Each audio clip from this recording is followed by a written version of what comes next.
ಇತ್ತ ಕೆಎನ್ ರಾಜಣ್ಣಗೆ ಮತ್ತೆ ಸಚಿವ ಸ್ಥಾನ ಸಿಗುವಂತಹ ವಿಚಾರಕ್ಕೆ ಸಂಬಂಧಪಟ್ಟಂತೆ ಬಿಹಾರ ಚುನಾವಣೆ ತನಕ ಸುಮ್ಮನೆ ಇದ್ದುಬಿಡು ಅಂತ ಹೇಳಿದ್ರಂತೆ ಸಿಎಂ ಬಗ್ಗೆ ನನಗೆ ವಿಶ್ವಾಸ ಇದೆ ಅಂತ ರಾಜಣ್ಣ ಆತ್ಮವಿಶ್ವಾಸವನ್ನು ವ್ಯಕ್ತಪಡಿಸಿದ್ದಾರೆ. ತುಮಕೂರಿನಲ್ಲಿ ಸಚಿವ ರಾವಣ್ಣನ ಹೇಳಿಕೆ ಇದು. ಮಂತ್ರಿ ಸ್ಥಾನ ಕೊಡಿ ಅಂತ ಕೇಳೋದಕ್ಕೆ ಹೋಗಿಲ್ಲ. ಈ ಹಿಂದೆ ಸಿಎಂ ನನ್ನ ಬಳಿ ಒಂದು ಸಲ ಹೇಳಿದ್ರು, ಗೆದ್ದಾಗ ನನಗೆ ಸಹಕಾರ ಖಾತೆ ಕೊಡಿ ಅಂತ ನಾನು ಕೇಳಿದೆ, ನನ್ನ ಅನುಭವದ ಆಧಾರದ ಮೇಲೆ ಕೊಟ್ಟಿದ್ರು ಅಂತ ಕೆಎನ್ ರಾಜಣ್ಣ ಮಾತನಾಡಿದ್ದಾರೆ. ಬಿಹಾರ್ ಎಲೆಕ್ಷನ್ ತನಕ ಸುಮ್ಮನೆ ಇದ್ಬಿಡಿ, ಬಿಹಾರ್ ಎಲೆಕ್ಷನ್ ಕಳೆದೋಗ್ಲಿ.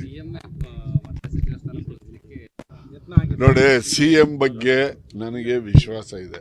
ಅವರು ಎಲ್ಲ ಕಾಲದಲ್ಲೂ ಕೂಡ ನಾನು ಮಂತ್ರಿ ಕೆಲಸ ಕೊಡಿ ಅಂತ ಯಾರನ್ನು ಕೇಳಕ್ ಹೋಗಿಲ್ಲ, ಗೊತ್ತಾಯ್ತಾ.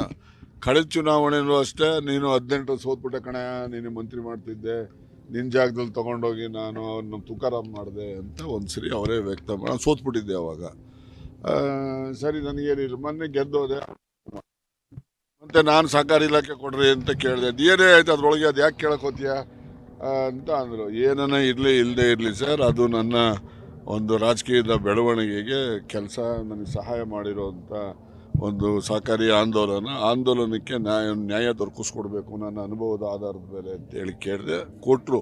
ಬೇರೆ ಯಾರು ಅವರಿಗೆ ಬೇಕು ಅಂತ ಕೇಳೋನು ಒಬ್ಬೆಲ್ಲ 35 ಜನದಲ್ಲಿ.